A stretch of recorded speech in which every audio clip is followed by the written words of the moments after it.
Hello, welcome to today's episode of Juicing the Numbers. I'm your host, Joshua Tracy. And I am Corwin Hiller. And we're going to talk a little bit about the overall starting pitchers market. Stephen Strasburg this weekend has officially opted out of his contract. He becomes a free agent. Garrett Cole, also a free agent. So we'll have a very interesting starting pitcher market this upcoming offseason. So we'll talk a little bit about that. And we also have the Gold Glove winners. So we'll be discussing a little bit about that. Yeah. What do you want to start with? Let's start with Stephen Strasburg, because I think this is going to be fascinating. So I just want to say before we dive into these two, because we're going to talk about Strasburg and Cole, I think there's a very high chance he goes back to the Nationals, and there's absolutely no chance in hell that Garrett Cole goes back to the Astros. I'm actually doubtful he goes back to the Nationals. Really? I just don't think the Nationals can afford it. I think they'd try. I'm not saying they're going to pull what was it that happened? Like a Bryce Harper deal where they're going to lowball him and say that they gave him a serious contract offer, even though everyone knew that it wasn't. I think with what Strasburg is and what the Nationals have their identity as for their team, I think they'd value bringing back that player in Stephen Strasburg, who has, been so good for them in a way that Bryce Harper kind of wasn't. And I think they'd be more serious, at least, with trying to bring him back over how they dealt with Harper. Actually, so I just looked it up, and they have a lot less payroll than I thought. So maybe they will bring him back. What's their payroll? I'm almost surprised at how low this number is. No, I'll scratch that. I'm very surprised at how low this number is. All right, what do you think it is? No, I'll tell you. What do you think it is? I don't even have a starting point for what this could possibly be. Throw a number out there. 171 million. I don't know what a basis for this is. A little under 110. Really? What is like the average, or like not average, but like what are the Yankees? Well, I mean, they're kind of low this. Yeah, the Yankees this year came in a little bit lower. They came in about, I think, in 2019 they started the year with like 196 million. I think the Red Sox were I know the Red Sox were the highest. I think they were around 250. So a lot. Because I think the Dodgers were second at like 212, and then it was the Yankees at 190. It was something like that. Like, it was a pretty sharp drop off between those organizations. But 110 million is like not a ton. It's a lot, but it's not like so that much. So for 2019, this past season, the Red Sox were at the top with 229. The Yankees were pretty much tied with Chicago at 218. The Dodgers were fourth with 200, and then the Nationals were eighth with a 168. Yeah, I see it now. Going into 2020, wow, Boston is still fucked at 225. Yankees, just for reference, are at 201, and then the Nationals are down at 14 with the 110, essentially. So they have plenty of room to fill out that cap number. It makes sense since 25 million just came off, because Strasburg had 4 years, $100 million left. So $25 million a year. So they would have been at, including Strasburg, about 135 million, which is higher. That would put them at 11th, just above the Giants. Rendon wasn't an opt-out. His contract just expired. Although they already offered him a new one. We could talk about that in a second. Wow, Max Scherzer makes a lot of money. Yeah, he does. Yes, yes, he does. He makes so much money. So right now, Like the him making 1.6 million, essentially less than Mike Trout, sounds like a lot less, but God, they make so much money, and Mike Trout is so underpaid. yes, yes, he is. So I'm looking But at the just real quick. I want to talk. I really want to talk about this free agent market. I'm so excited by it. holy shit. The starting pitchers that I see on the market, Stephen Strasburg now, Felix Hernandez, which I think we all know that's not going to happen. No, Cole Hamels, no, Dallas Keuchel, really? Okay. maybe.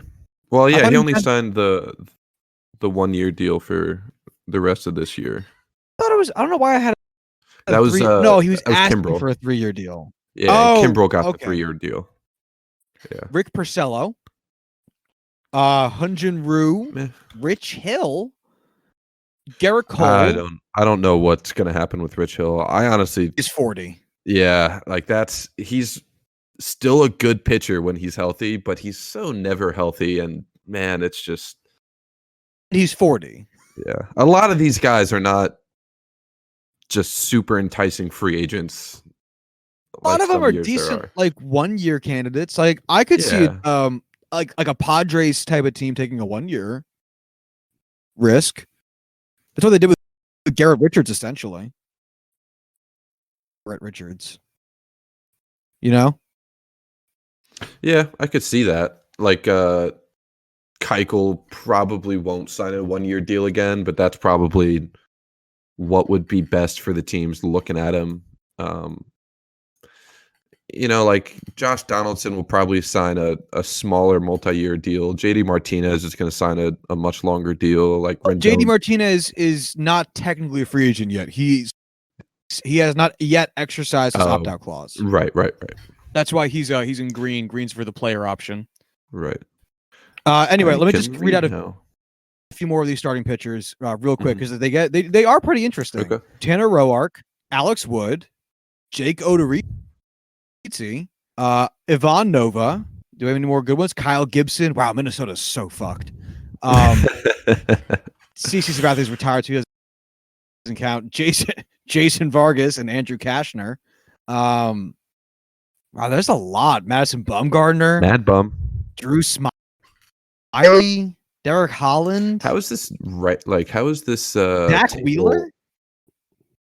Is that by 2019 salary? Yeah. How is this like sorted? I have no idea. I think it This looks like it's doesn't sorted make by any. 2019 salary. Yeah, but it's not. No, it Because isn't if you, because Cole Hamels made 20 and yeah, Donaldson made 23. I have no idea.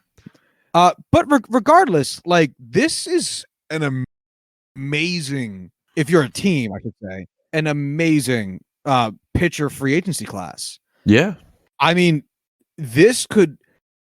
That's what I'm trying to get at with this Strasburg opt out because on the one hand, he could make so much fucking money because he's coming off of a historic World Series run where he won World Series MVP.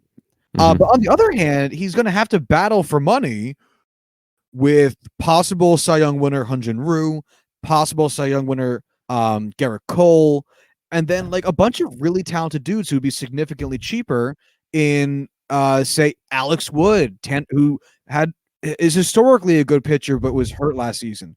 Tanner Roark, who is a fine pitcher. Jake Odorizzi, who had a career year last year. Ivan Nova, who's okay. Kyle Gibson, who's like okay. Like there, Madison Bumgarner, who is technically on the decline, but still a very decent pitcher. mhm. Like this is a really fascinating class. So So do you? go ahead. All right, hold on. So he had 4 years, $100 million left on his contract. What deal to you makes it worth it? Oh, for Strasburg, Yeah. I think his average is going to be like 30. I want to say it's going to be like a 5-year deal with like a 34 average, 35 maybe. It's not a bad guess. That's actually rather reasonable. right? Like it's going to be high because of the season he's coming off of, but at the same time being 31, I don't know. Like I'm not experienced enough with MLB contracts to really know what the market rate is going to be for these guys in the future. Like I could easily see someone signing him to a ridiculous contract that's way too long for his age, or overpaying him because of, what he's come off of this past season. And then I could also see, him kind of get shut out because he thinks he's worth a lot more than teams are willing to invest in a 31-year-old pitcher. Granted, he's, still a top 10, top 5 pitcher in MLB. I don't know. I can't say with any confidence. Yeah, I want to say he's going to get a 7-year. I think he's going to get a 7-year deal only because I know Garrett Cole's going to get one. And I think whatever team doesn't get Garrett Cole will give that contract to Stephen Strasburg. Like I think Strasburg Cole's going to sign first. I think so too. Ooh, I do you think we'll end up sign very quickly? Do you think we're going to end up with a similar thing that happened last season where Machado and Harper kept waiting for the other one to sign? Because I mean, if there was a pitcher comp for what happened last year, it's these two. This is kind of it. Yeah, I don't, mostly because of the shit that went down last year. I feel like they're just not going to risk being the next Dallas Keuchel or not Rick Porcello, Craig Kimbrell. So I think they are going to sign. I, for some reason, think Garrett Cole is going to sign super fast right out of the gate. I kind of get the same vibe. Teams do not want to miss out. Yeah. So I was going to ask, who do you think gets the higher AAV, Strasburg or Cole? I think Cole's going to end up with more years and more AAV, or at least equivalent years, but more AAV. I could see him wanting to sign a shorter one just so that he could get more money out of it in the long run. No, what you would do is you would take the 7-year contract, but you'd put in player options. Okay, that's fair. Like what Martinez did, because then if you have a down season in your opt out year, it's like whatever. I'm just not going to opt out. But if you have a down season in your walk year, then it's like god damn it. Like what just happened to Dylan Betances, even though he didn't have a contract with an opt out, but he did have a bad year. Well, he had an injured year in his opt out year, or in his walk year. So it's like, shit, what now? Yeah, this is just going to be so interesting because this is really going to, I think, add to the decreased level of parity that we've already seen in this past offseason in this past season, because this is just going to help the good teams get even better. Like the Yankees will have the opportunity to put together an actual rotation of dudes who can pitch the whole season instead of having to deal with bullpen games. Even the Rays could end up cleaning up here a little bit by signing a few more free agent pitchers to probably relatively decent deals, because if they have innings eaters, like dudes who will be okay. I mean, not that their pitching was bad last year. The pitching was very good last year, but they would have the ability to have more reliable dudes, especially with or more long length guys, especially with the upcoming implementation of the 3-batter minimum rule. Like, we could see a lot shifting around here. I'm wondering, I'm also wondering how many 1-year deals we're going to get. Yeah. Man, I feel for like the older guys, I feel like the Rich Hill are going to sign like a 1-year deal just because nobody's going to want to invest in a, 36, 40-year-old starting pitcher. Again, I'm pulling that out of my ass, but I wouldn't want to sign them for anything longer than a year at that. Maybe some of the younger guys like Alex Wood might sign one because he kind of had an off year, didn't really stay healthy the full year, and I don't know if Cincinnati would really want to bring him back. I don't know. I really wish I knew more about this market so I could put some more insight other than like, as someone who doesn't know baseball, like insider baseball, I'm just going to treat this like football and see what happens. I think. Go ahead. Go ahead. just coming from like the football side of things, seeing like 31, 32, 33-year-olds be like the prize stars of free agency is like crazy to me. Because Yeah. I've been watching football for so long. After you turn 30, you're almost like, a broken good.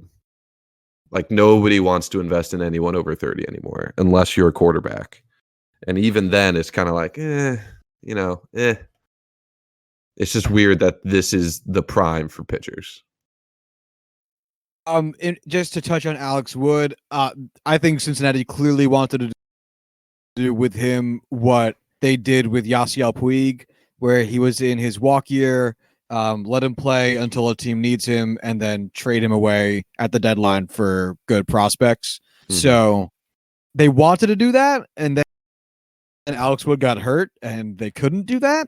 So I'm very interested in where he goes, because when he's healthy, he's a very good pitcher, and you could probably get him quote unquote on the cheap right now. So, but I'm also just fascinated because I didn't realize Minnesota was going to be putting both Jake Odorizzi and Kyle Gibson, and I know Gibson got transferred to the bullpen this season because he was struggling a bit, but he was still like he was their opening day starter 2 years ago. Oh, Was he and Michael really? Pineda. Yeah, and Michael Pineda's on the free agency market too. Wow. So in one season, Minnesota's losing Kyle Gibson, Jake Odorizzi, and Michael Pineda. In theory, 3 of their 5 to 7 starters. That's nuts. Oh man, so Minnesota's going to be active in this pitching free agency market. They have to be. Their current starting rotation is Jose Barrios and Martin Perez. That's it? Sorry. Yeah, that's the only 2 guys they have on their roster right now that are starting pitchers. And I don't think they have any major prospects ready to come up to start next season. They have great start Dobnak in the playoffs, and I think he was starting in spots for them down the stretch last year. They have Brusdar Greatrol. I have no idea how to pronounce his last name, but I know he's a up and coming prospect that'll probably start the season with them. But other than that, no idea. You know what? Alex Wood would be a good fit for Minnesota. He'll Yeah. probably be pretty cheap.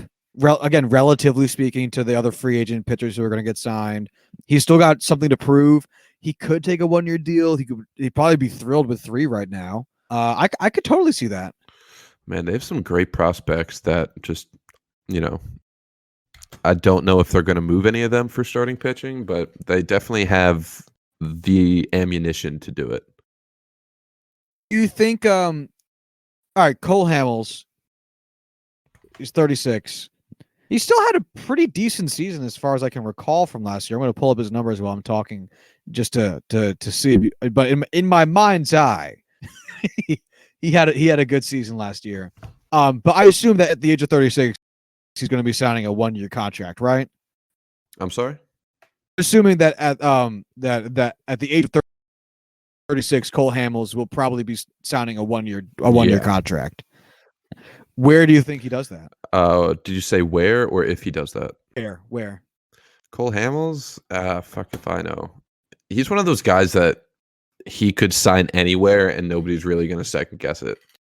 What about San Diego? Young team, Why not? young pitching staff, could use a veteran presence, a dude who's good. He could be like your, number 3 starter behind Paddock and Lucchesi.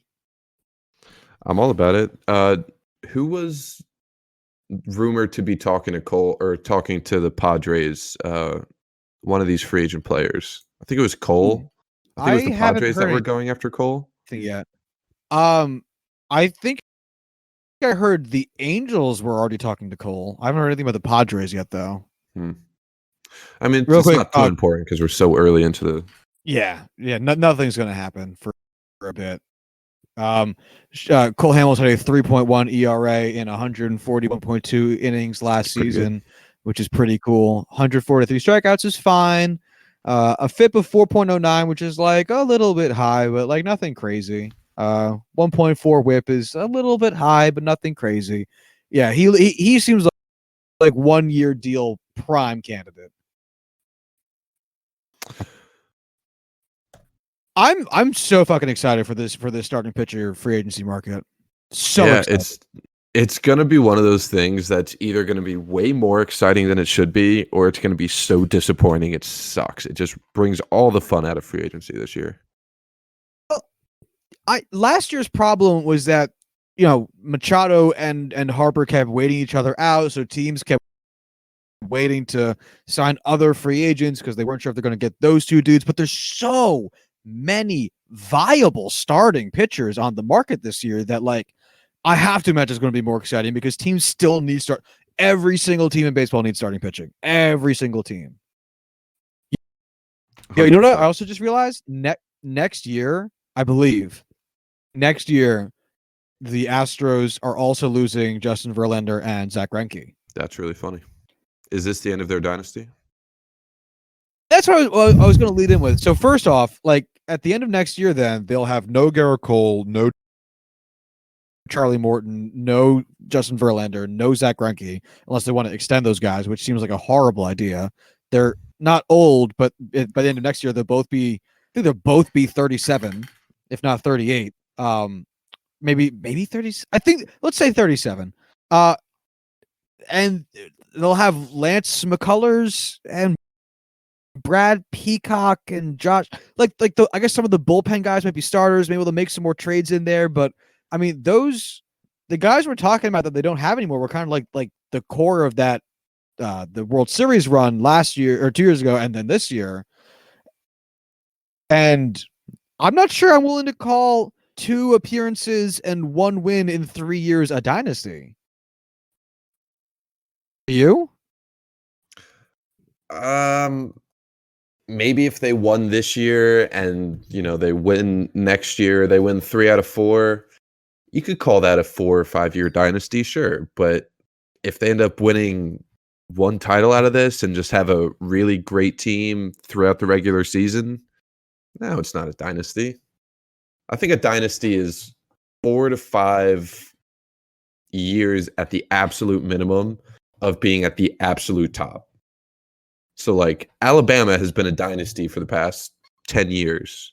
Granted, that's an easy example, but I don't think winning 1 title, maybe 2 in 4 years is really a dynasty. I feel like, just to relate it back to football, I feel like the Seahawks, quote unquote, dynasty that everyone talks about is like that moral gray area where it teeters on the edge of both. I think there can be exceptions. I think you're pretty much right. Like Atlanta for the Braves. I think even though they only won 1 World Series, they won their division 14 years straight, 15 years straight, like a million years straight. Like they won the division just time. They were in the playoffs, guaranteed lock every single year for a ridiculous stretch of time. They obviously struggled in the playoffs. They won 1 World Series. I forget against whom. And then I know they lost to the Yankees in another World Series as those 2 dynasties clashed. But I'm willing to call that team, even though they only won 1 pennant, a dynasty. But the Astros, they're there right now. But if their starting pitchers all go and then they start to struggle, they haven't done much. They won 1 World Series in 7 games. Then they got bounced in the ALCS net the following year. And then they lost another World Series in 7 games. And I'm just not sure that's a dynasty make, I'm not sure how time's gonna look back upon them. I mean, we could easily look back on this in 2 years after the Astros go back to 2 more World Series and win or lose in however many games. It doesn't matter at that point, and say, shit, they've been to this many World Series in, this consecutive amount of time. Okay, that's probably a dynasty, a short dynasty, but still they did something, very significant and were far and away the best team during that time. okay, we could have that conversation now, but as is, I just don't know how you could have that conversation. Yeah, I think the next 2 seasons are going to be really pivotal for how we're going to eventually look back upon the Astros. Because at their peak, they're the best team in all of baseball.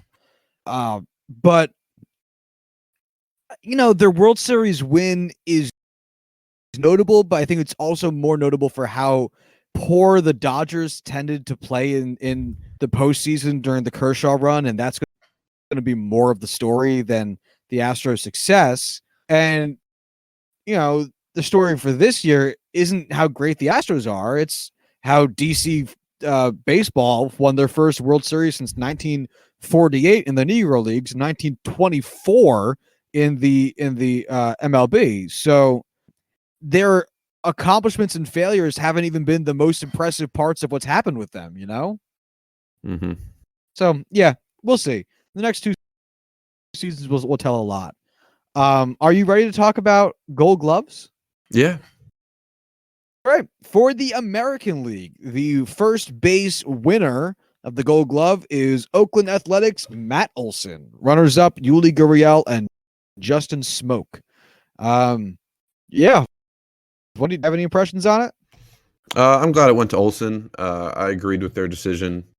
Him and Chapman on the hot corners there, or on the 2 corners there, are just, it's absolutely filthy how good they are. It's good to see him win it again. He led all first basemen in DRS, defensive runs saved. He's a really good first baseman. I don't have any problems with this either. Was he an I'm kind of all-star this year? surprised Smoke was. Was he an all-star this year? Ooh, I want to say he was, because he was hurt to start the season. I don't know if he made the all-star game with enough done once he got back from injury. I guess I could easily for sure look it had up like myself. the best season of his career. I'm pulling up his page right now. No, he was not. Okay. Not an all-star. Oh well, he will be next year. Bet on it. Yeah, if he can stay healthy, dude's a fucking rock star. Hey now. I am surprised Smoke's on this list as a runner-up. I know he's nominated, but I've never got the impression he's good at his position. But oh well. The National League winner was Anthony Rizzo. Runners-up Christian Walker and Paul Goldschmidt. Rizzo had only 5 errors. He recorded 3 DRS, defensive runs saved, and was one of 3 MLB first basemen with 30-plus scoops, which I did not realize was a recorded stat. And now I feel like we need to do an episode on scoops. I'm not against it. It's amazing. Anything to say about? I really don't care about first base. Do you have anything to say about this? Not really. I feel like the first base winner is whoever just doesn't suck the most. It's not an impressive defensive position. No, I mean, granted, to all the first basemen who listen to this, there definitely is a huge difference between a quality defensive first baseman and a fucking shit one. Don't get me wrong. It's just the difference between the two is not that great compared to other positions. Yeah, I'm with you. American League second baseman. The winner was Yolmer Sanchez. He led all AL second basemen in ultimate zone rating and defensive runs above average. He also made 116 out of zone plays, 37 more than any other AL second baseman. And runners up were Jose Altuve and DJ LeMahieu. I honestly don't watch a lot of White Sox games, but I know that they're a super fun team, and Yolmer Sanchez has been a part of that for a little while now. So it's pretty cool to see him win it. Yeah, I can't say I know much about Yolmer Sanchez, but hey, good on him. Won a Gold Glove. Yeah. The White Sox have now taken away from DJ LeMahieu a batting title and a Gold Glove. White Sox is new Mortal enemy. The National League winner for second baseman was Colton Wong of St. Louis.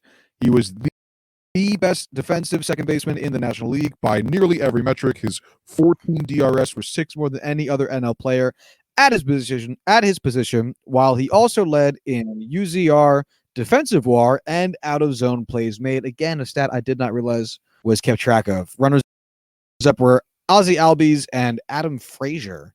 I think this was pretty much a given. Oh yeah, this was far and away the biggest no contest between the rest of these. Uh, well, St. Louis is roundly known for being. All right, I'm going to ask you about this. So St. Louis is known historically for being roundly being a defensively sound team, and that seems like a weird trait to have as a team, right?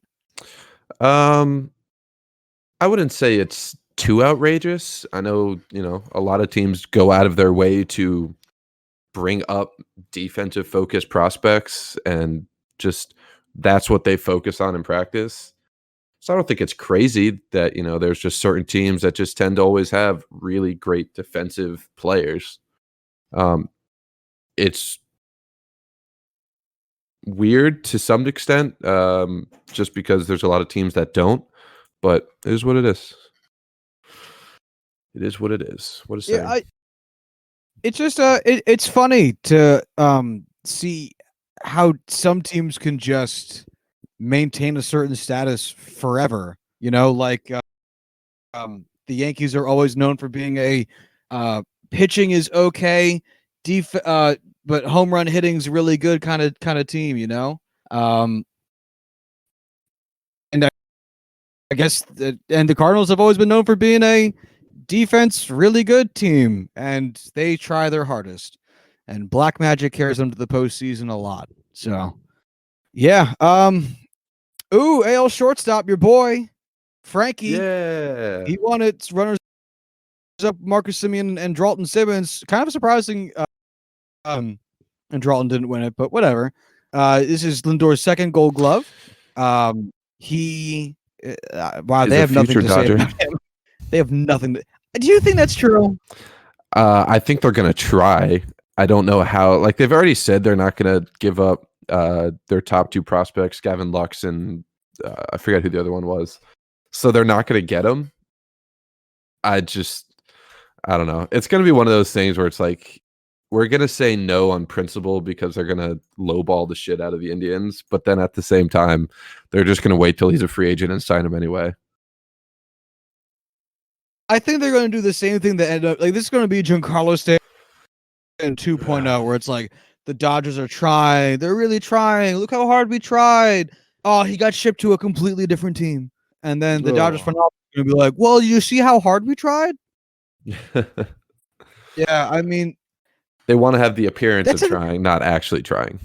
What I don't get about the Dodgers is like, do you want to win or don't you? Because maybe I'm a little bit too Steinbrenner-ish in some ways, but if you're on the cusp of greatness and you can't get there, like because they keep falling just short, Right.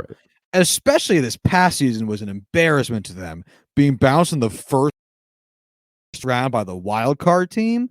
Like, you can't let that happen. Like, why wouldn't you just be like, you know what? These prospects might help us 5 years from now, but we're primed to win the World Series now. Let's fucking go and go get Francisco Lindor. I think the question, but instead they're beating around the bush on it. I don't get it. Bigger question for me is, like, I get Frankie is, arguably the best shortstop in all of baseball, but at the same time they have Corey Seager and Gavin Lux coming up. So, like, they have a guy who's been atop that position in the past. Very recently, he's still a very good shortstop, and they have probably, the second best shortstop prospect coming up this year. Why try and trade for shortstop in the first place? And why wouldn't you include a prospect at that position that maybe you don't want to sit around and wait for him to develop and win now? I don't get the reasoning behind it. I don't get it either. It seemingly makes no sense for, all the points you just said. But yeah, I get Corey Seager was hurt last year, and that led to them having to shift around their infield a lot. But if he's healthy now, like play him. He's really good when he's healthy. He was rookie of the year. He's a really good player. Like, yeah, that's not your biggest fucking problem. How about you fix your fucking outfield? Yeah, Well, for real. Sign Matt Kemp again. Oh, please do it. Oh, please do it. That'd be so much fun.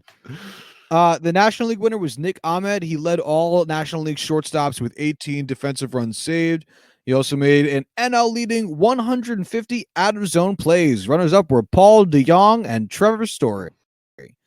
Nick Ahmed's really good. He won this last year. Yeah. Again, I can't say I've seen a lot of Nick Ahmed plate appearances or games because I'm not going out of my way to watch the Diamondbacks, but I have no issues with this. I never watched Diamondbacks games. Third base, your boy Matt Chapman won his second consecutive Gold Glove. He led all AL third basemen in DRS. He had 18. No other AL third baseman had more than 3. Last year, Chapman became the A's second player to win a Gold Glove at third base, joining Eric Chavez, who won 6. Anyway, runners up, Alex Bregman and David Fletcher. This is another, gimme. Like everyone called. Corwin, we talked about this at like the beginning of the season. Yeah. Like it's an assumption. I think it's one of those things where like you're not going to write it in pen, but you'll write it heavy-handed with a pencil and not bother buying an eraser. Like if he has a terrible season, okay, you can go buy an eraser, write somebody else's name in, but you're not going to overthink this because Matt Chapman is the best defensive guy, in Major League Baseball. Yeah, Bregman might have had a shot. I don't really watch enough Angels games to know, so I'm not going to talk about him. The National League winner is also a pretty fair assumption. It is Nolan Arenado of Colorado. I didn't realize that shit rhymed as well as it does. This is his 7th Gold Glove. He won one every single season. It's not even worth talking about how great. Who were the other two? Who were the other 2 finalists for National League third base? Anthony Rendon and Josh Donaldson. I feel like Rendon at least made this a contest, but at the same time, it's similar with the Bregman Chapman deal in the AL, where he's just clearly better, and it would just take a bad season from him and an outstanding season from Rendon for them to switch spots on this. Yeah, I also feel like the Gold Glove is kind of like the Oscars of MLB, where it's like once you start winning them, you kind of just start getting recognized every year for it. Like people love continuity, which is how like Meryl Streep has 20 Oscar nominations. And now don't get me wrong, big Meryl Streep fan, she rules. I love Meryl Streep. But if you look at some of the movies she's been nominated for, I mean, there's some weird fucking movies she got nominated for where it's just like, oh yeah, she got nominated because it's Meryl Streep. Into the Woods is not great acting on Meryl Streep's part. Into the Woods is just a movie Meryl Streep was in, and yet she got nominated for it. And I just say I feel like Gold Gloves is kind of like that. Like once you're assumed to be good at defense by Rawlings, they're just going to assume you're good at defense every single year. Yep. Luckily for them, so far all these guys have been. The Pro Bowl, but basically, yeah. I mean, the Pro Bowl is so much worse than this because it's only really based off of name value. But it's the similar precedent.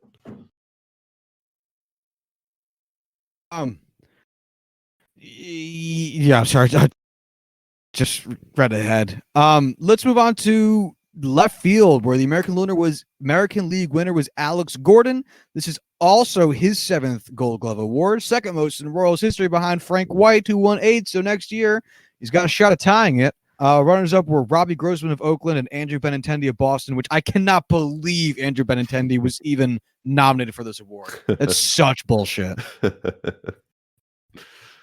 Yeah. Any opinions on that?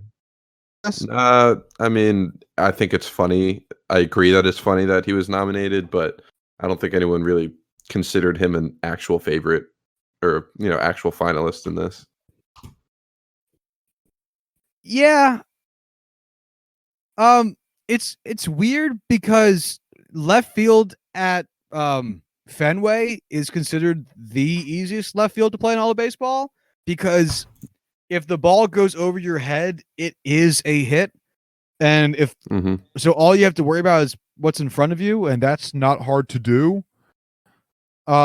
Because left field at Fenway is also really fucking small because left field is quote unquote 310 feet away. It's by all accounts not that far. So yeah.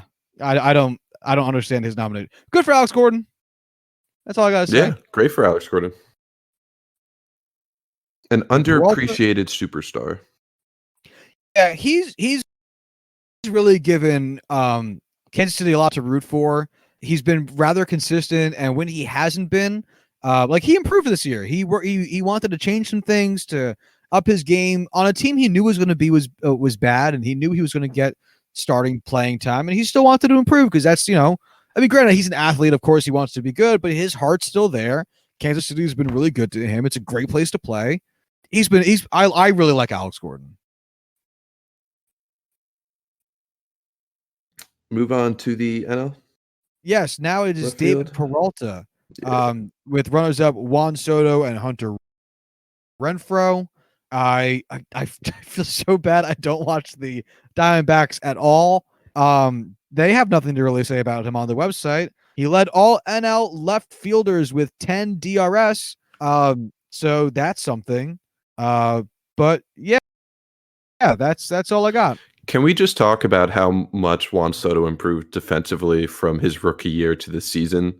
Because he was, I don't have it memorized, but like he was a bottom 5 defender in left field his rookie year and came back and seriously became a finalist for the Gold Glove. I just think that's huge. I love him. I mean, yeah, it's awesome seeing younger players improve like this. So his bat has been there, and good on him for bringing the defense up a tick along with it. Like he didn't need to be a strong defensive player for him to always have a spot in that lineup, and he knows that. But he's a guy that I really think is just going to push himself every year, a la Mike Trout, and just fix something, be better every single season. That's not me comparing him to Mike Trout. He's obviously better than that. Is what it is. Yeah, but I understand what you mean by like the Mike Trout model of just Yeah. constant improvement, which really is like the thing that makes Mike Trout great is that he keeps getting better. Because if everyone's just stayed at their level, like if Mike Trout stayed at the level he was at his rookie season, he'd be a really, really good player. But the fact that he keeps improving is what makes him the best player in baseball. He never stops getting better. Didn't Mike Trout have like over 10 WAR his rookie season? Did he? I thought he had less than that. Let's see. Where can I find this? I'm just gonna look up Mike Trout and wow, not Mike True. Although honestly, that also works. No, do I have to go to advanced? What page are you even on? I'm on the Mike Trout page. WAR is just not one of the On the good old Mike Trout page. Yeah, baseball his reference. rookie season he had 10.5 WAR. There we go. Look at you. Yeah. You're so much better at finding information than I am. Yeah, How did I not find this? I don't know. 2013, he had 9 WAR, and then 2014 he had 7.6 WAR. I didn't realize it had actually gone down for a spell there. And then 2015 he had been back up to 9.4. 2016 10.5. 2017 where he was hurt 6.6. 2018 10.2, and 2019 where he was hurt 8.3. It's just so much. So much. He's pretty good. He's trying to be. I'll tell you that. Oh, I'll tell you that. American League center fielder award went to Kevin Kiermaier. Again, no surprise. He won in 2015, 2016, 2018, and now 2019. No, he did not win in 2018. My bad. This is his third award. He had 17 outs above average, which was second most in amongst major league outfielders, only behind Juan Soto. Yeah. Kevin Kiermaier led all players in outfield jump, which I did not realize was a stat, at a plus 3.8 feet. I want to have to look up what that is later because that's interesting. I did not realize that was a stat. Runner-ups were Mike Trout and Jackie Bradley. If you think of defensive center fielders, these are three of the best. Yeah. No kidding. Do you think Kevin Kiermaier got the nod over Trout and Bradley because he's prettier? That's a bold claim, but dude's fucking he's gorgeous. So I have family that lives in Tampa that are like diehard Tampa Bay Ray fans, and they are obsessed with Kevin Kiermaier. Pretty man, I'll tell you that. Yeah. The National League winner was Lorenzo Cain, who's just a great defensive center fielder. And believe it or not, Corwin, this is his first year winning the award. Is it really? This is his first 10 years into being in the MLB and being well renowned as a great center fielder. This is his first year winning a Gold Glove. Good on him. He finished third. It's the same thing as Jackie Bradley Jr. last year. Like, he was always the guy for consistency in center field for the Red Sox, and it just so happened he never had the individual best year any given season, and he just won his first last year. Yeah.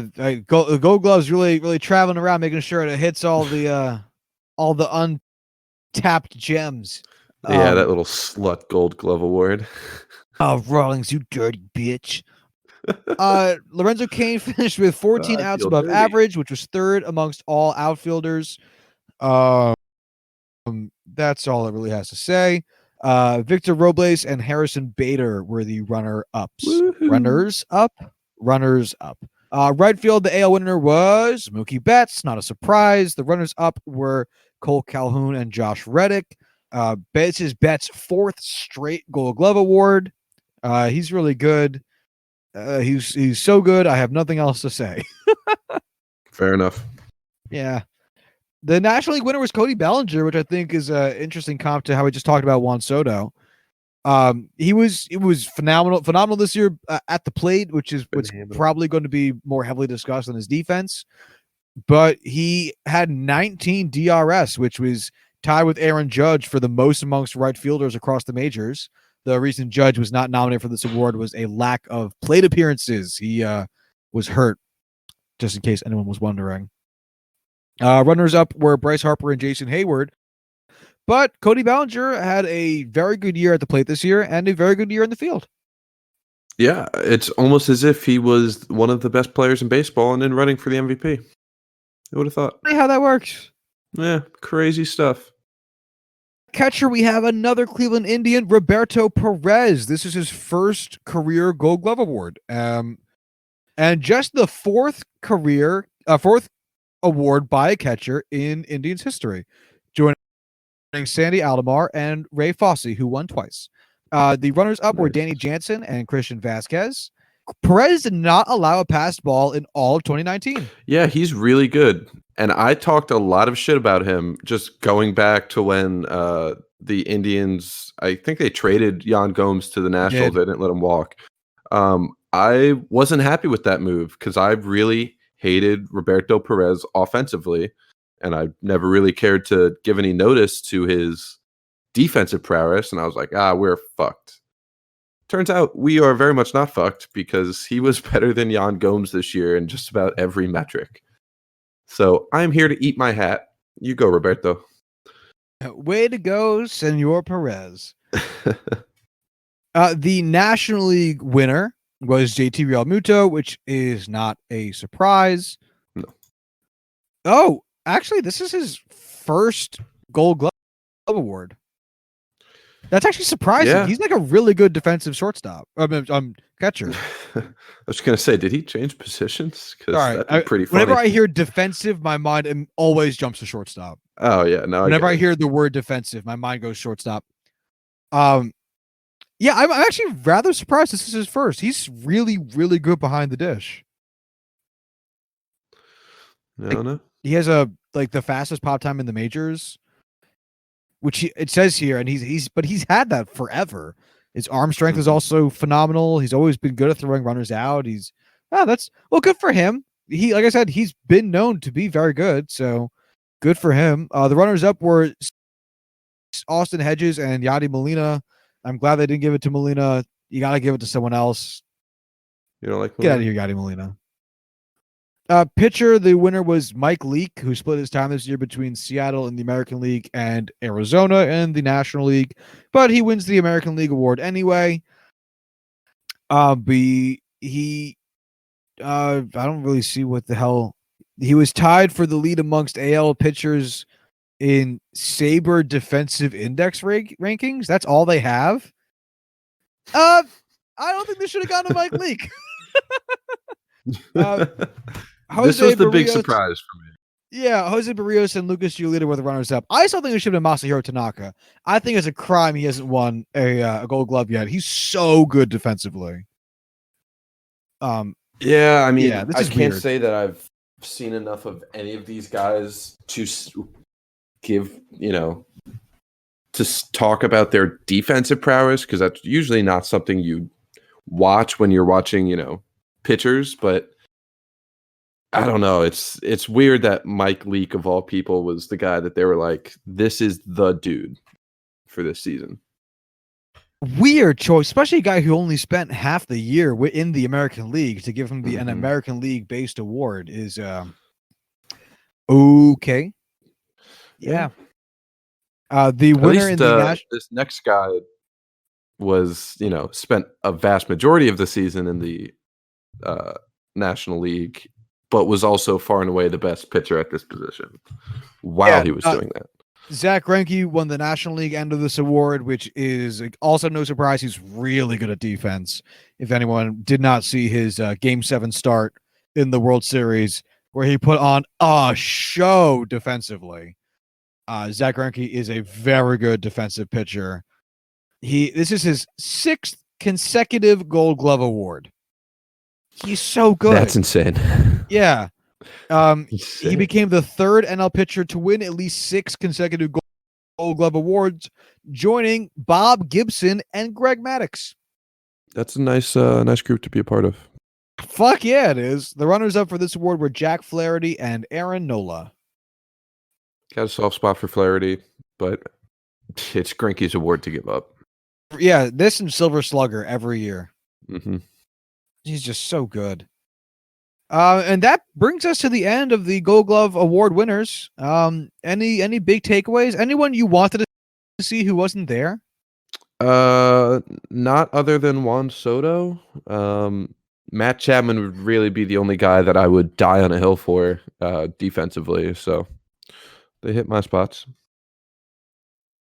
I would have liked to see a few Yankees in a few spots. I mean, nothing outrageous. I thought I don't have his numbers in front of me, but I thought Giovanni Urshela had a really good season. I thought Gleyber Torres had a really good season, and I think he would have been worth putting in the shortstop position, but I get why they didn't. And obviously I would have liked to see Aaron Judge there, but he didn't meet their innings qualification. I also would have liked to have seen Brett Gardner there in center field, but center field defensively in the American League is so stacked. I completely get why he wasn't given the 3 dudes who were there. So, yeah, I mean, I don't think there's anyone that you typically think of as being a defensive wizard, as they say, that wasn't represented, at least in the nominations. So, as much as people like to deride the Gold Gloves for being an award MLB pays attention to, but actually doesn't get to choose, since the company Rawlings picks who wins the award, which is insane to me. Yeah, it's hilarious. It is. They do still do like a decent enough job at it. Yeah. Outside of I don't have complaints about Rawlins choosing. It's just the fact that the MLB would let Rawlins do this consistently. It's the fact that like Rawlings, it's a company award basically, Yeah. but it means something in the grant. Like a player is going to bring this up like at arbitration or like in their next contract negotiation, or if they're talking about getting into the Hall of Fame. And it's just a weird cross section between. It's like imagine It's like bragging about JD Power and Associate I was Awards. about to say, imagine if JD Power Association Awards meant anything. They Yeah. don't. No one cares. Yeah, it is what it is. Oh God, man, MLB does so many things right, and just so many things just not necessarily wrong. Just Weird. It's just weird. Question the thought process. Yeah, it's not wrong. It's just fucking weird. Yeah. I don't really have anything else to say. Yeah, I don't have anything else to say. Do you have anything else to say? No, I don't. All right, you want to wrap it up here? I guess we'll say that we are going to do the final predictions once the rest of the awards are all finished up. We'll do yes, we'll do that. I believe I saw that the at least MVP award will be announced on the 14th of November. They usually do Cy Young plus or minus a day from that.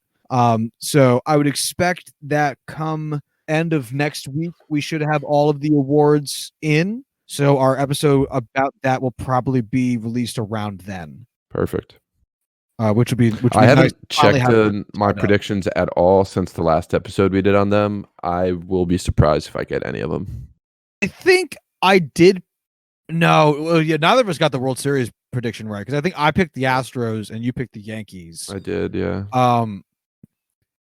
Yeah, it'll be interesting about Aaron Boone. I picked him for Manager of the Year, which I still think he'll win. I forget a lot of my rest of my predictions. I know I picked the Phillies to miss the playoffs, but I think I said an over 90 games, which they didn't do. And I also picked the Padres to miss the playoffs, I think. I forget. Yeah, it doesn't matter. We'll go into it. But I do want to end this on a story. Tell me. So my dad has been in this baseball pool for the past like 35 years. Basically, you just pick, who makes it have all the decisions, basically picking the playoff bracket for baseball. And it's like a $50 buy-in for everyone. And whoever wins it throws a party for everybody else, gets their name on a big cup that, we drink champagne out of and whatever. This is the second year I did it. My dad called me up last week right after the World Series, before the World Series was even over. And he goes, "Hey, I just wanted to call and let you know that you didn't win the baseball pool this year." I was like, "Cool. Thanks, Dad. Thanks for letting me know." He's like, "Yeah, you actually got second." I was like, "Oh, that's pretty cool. I did good." And that's because I got first. So yeah, you come to the party? I was like, "God damn it, Dad. You suck." We both picked the Yankees to win, but his wild card picks were better. So he just inched me out. Nobody picked the Astros to win, and nobody picked the Nationals to win. No one picked the Astros to win? I was going to pick the Astros, and I was like, 3 people picked it last year. I'm just going to go Yankees because, whatever. I actually do think they're going to win. And nobody ended up picking the Astros, which is insane to me. Yeah, that's nuts. I get not picking the Astros here and there, but as a group, as a collective, no one picked the Astros? 30 people that do it. What? It's insane. Maybe not 30. There's like 20 people that do it. It's incredible. Okay. Whatever. It's not like it's just like a stupid pool either. Like you're putting real money into this. Whatever. Yeah, man. I have no explanation for that at all. Yeah, join next year and win it your first try. I won't. All right, close this out. Oh, jinx. If you want to follow the show on Twitter, you can do so at JuicingPod. If you want to hit us up via Gmail, you can do so at juicingthenumbers@gmail.com. And if you want to find the show notes, you can do so at juicingthenumbers.wixsite.com/website and juicingthenumbers.com. And until Thursday, y'all have a good one. Bye.